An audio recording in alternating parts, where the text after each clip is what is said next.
ये है नोब्रू और ये बंदा हमारे पूरी फ्री फायर कम्युनिटी के one of the best E sport players में से एक है। और एक टाइम पे नोब्रू हमारी पूरी फ्री फायर कम्युनिटी का सबसे बेस्ट ई स्पोर्ट प्लेयर हुआ करता था। इवन ये बंदा हमारे फ्री फायर वर्ल्ड कप का सबसे पहला चैंपियन भी रह चुका है। और आज से कुछ साल पहले तक नोब्रू के हर वीडियो पे मिलियंस में व्यूज आया करते थे, लेकिन फिर कुछ ऐसा हुआ जिसकी वजह से आज नोब्रू के चैनल पे 16 मिलियन सब्सक्राइबर होने के बाद भी उसकी वीडियो पे बस 1-2 लाख ही व्यूज आते हैं। और ऐसा लगता है कि नोब्रू का नाम हमारी पूरी फ्री फायर कम्युनिटी से गायब ही हो चुका है। देखो, नोब्रू ब्राजील के एक बहुत ही ज्यादा नॉर्मल फैमिली से बिलोंग करता है और जहाँ पे ये रहता था वहाँ पे ना ठीक से पानी आता था और ना ही टाइम से बिजली, और इसकी फैमिली कंडीशन भी ज्यादा सही नहीं थी। इसलिए नोब्रू ने बचपन में ही सोच लिया था कि उसे कुछ ऐसा करना है जिसकी वजह से वो इन सभी चीजों को बदल पाए। और इसी सोच के साथ नोब्रू ने 16 साल की उम्र में फ्री फायर खेलना स्टार्ट किया। अब देखो, जब नोब्रू ने फ्री फायर खेलना स्टार्ट किया था तो उसे स्टार्टिंग में प्रॉपर इंटरनेट भी नहीं मिल पाता था, इसलिए वो अपने फ्रेंड से इंटरनेट लेके या फिर साइबर कैफे में जाके फ्री फायर खेलता था और उसकी प्रैक्टिस किया करता था। और नोब्रू ने अपने एक इंटरव्यू में ये भी बताया था कि उसके पेरेंट्स को उसका फ्री फायर खेलना बिल्कुल भी पसंद नहीं था, इसलिए वो लोग हमेशा उसे बोलते रहते थे कि पढ़ाई करो या फिर जॉब ढूंढो। लेकिन नोब्रू को खुद को प्रूफ करने का बस एक मौका चाहिए था, इसलिए अपने पेरेंट्स के सो जाने के बाद वो फ्री फायर खेलता था और उसकी ट्रेनिंग किया करता था।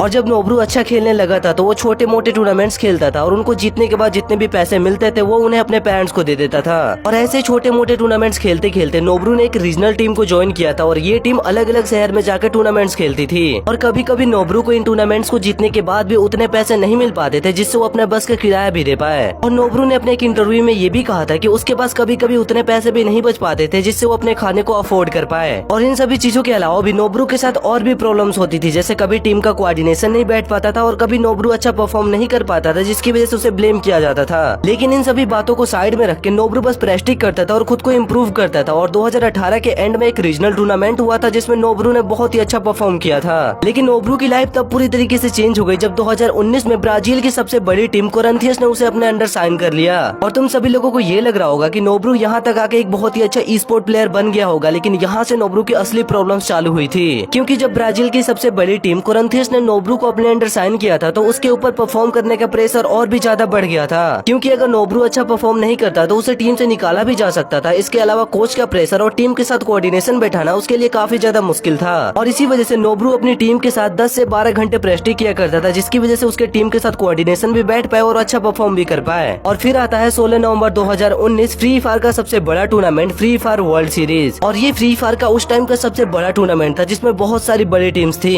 लेकिन जब ये टूर्नामेंट स्टार्ट होता है ना, तो इस टूर्नामेंट में कुछ ऐसा होता है जिसको देखने के बाद पूरी फ्री फायर कम्युनिटी शॉक हो जाती है। क्योंकि इस टूर्नामेंट में नोब्रू और उसकी पूरी टीम मिलकर सभी टीम्स को डिस्ट्रॉय करके चैंपियंस बन जाती है।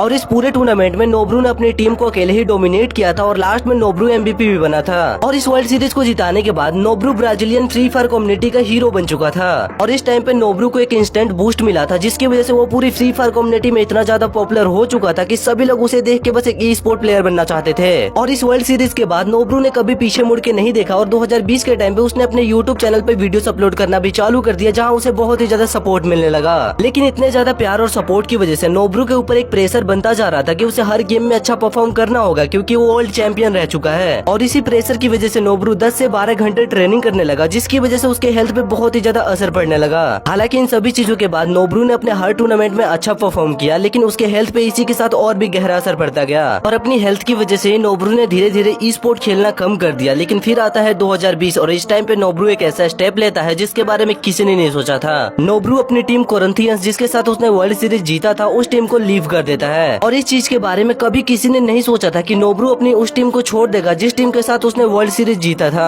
और अपनी टीम को छोड़ने के बाद नोब्रू ई स्पोर्ट खेलना भी कम कर देता है। लेकिन सितंबर 2020 में एक ऐसा 1v1 मैच होता है जिसके बाद नोब्रू को बहुत ही ज्यादा ट्रोल किया जाने लगता है। तुम सभी लोगों को शायद याद होगा कि सितंबर 2020 में नोब्रू का वाइट 4x4 के साथ एक 1v1 मैच हुआ था। और मैच स्टार्ट होने से पहले सबको यकीन था कि नोब्रू इस 1v1 मैच को बहुत ही आराम से जीत जाएगा, क्योंकि वो एक ई स्पोर्ट प्लेयर है। लेकिन जब ये मैच खत्म हुआ तो सभी लोग शॉक हो गए, क्योंकि वाइट 4x4 ने नोब्रू को 0-7 से हरा दिया था। और इस मैच के खत्म होने के बाद भी किसी को यकीन नहीं हो रहा था कि नोब्रू इतने बुरी तरीके से भी हार सकता है।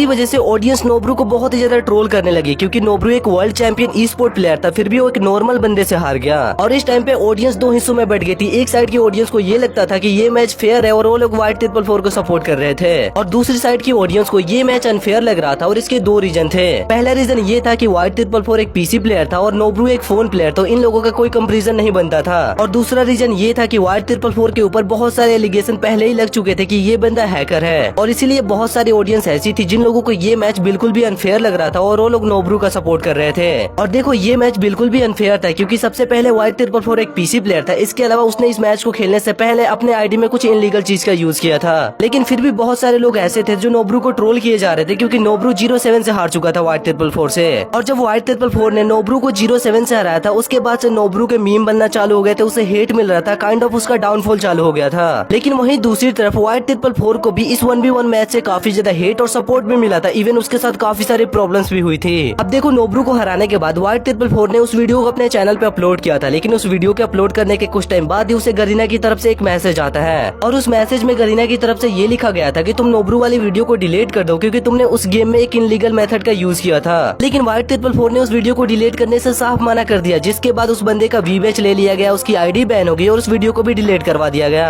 और तुम सभी लोगों को ये बात तो पता ही होगा कि इसके कुछ टाइम बाद ही व्हाइट 444 के कुछ हैक यूज करने वाले क्लिप्स वायरल हुए थे, जिसकी वजह से उसने फ्री फायर कम्युनिटी को क्विट कर दिया था। और वहीं दूसरी तरफ नोब्रू को इतना ज्यादा हिट मिलने के बाद भी उस बंदे ने हार नहीं मानी और उसने फिर से ई स्पोर्ट में कमबैक करने का सोचा। और 18 जनवरी 2021 को नोब्रू ने अपनी खुद की एक टीम बनाई और उसे अनाउंस किया, जिसका नाम फ्लुक्सो था। और नोब्रू के इस टीम के आते ही पूरी ई स्पोर्ट कम्युनिटी हिल गई थी, क्योंकि इस टीम ने आते ही डोमिनेट करना चालू कर दिया था। और नोब्रू ने अपनी इस टीम के साथ बहुत सारे टूर्नामेंट्स खेले, उन्हें जीता और बहुत सारे टूर्नामेंट्स में डोमिनेट भी किया। लेकिन वहीं दूसरी तरफ नोब्रू ने अपने ई स्पोर्ट की वजह से अपने यूट्यूब चैनल पे ध्यान देना कम कर दिया था, जिसकी वजह से उसका यूट्यूब चैनल डाउन होना चालू हो गया था। और पहले उसके हर वीडियो पे जो मिलियंस में व्यूज आया करते थे, अभी के टाइम पे वो व्यूज बहुत ही ज्यादा कम हो गए थे। इसी वजह से उसने ई स्पोर्ट से ध्यान हटा के अपने यूट्यूब चैनल पे लगाना शुरू कर दिया, और इस वजह से फिर से नोब्रू के यूट्यूब चैनल पे अच्छे खासे व्यूज आने लगे और उसके सब्सक्राइबर्स भी बढ़ने लगे। और नोब्रू ने ऐसे ही अपने ई स्पोर्ट टीम और अपने यूट्यूब चैनल को 2023 और 24 तक मेंटेन किया। लेकिन 2024 के बाद नोब्रू की ई स्पोर्ट टीम का परफॉर्मेंस काफी ज्यादा डाउन होने लगा,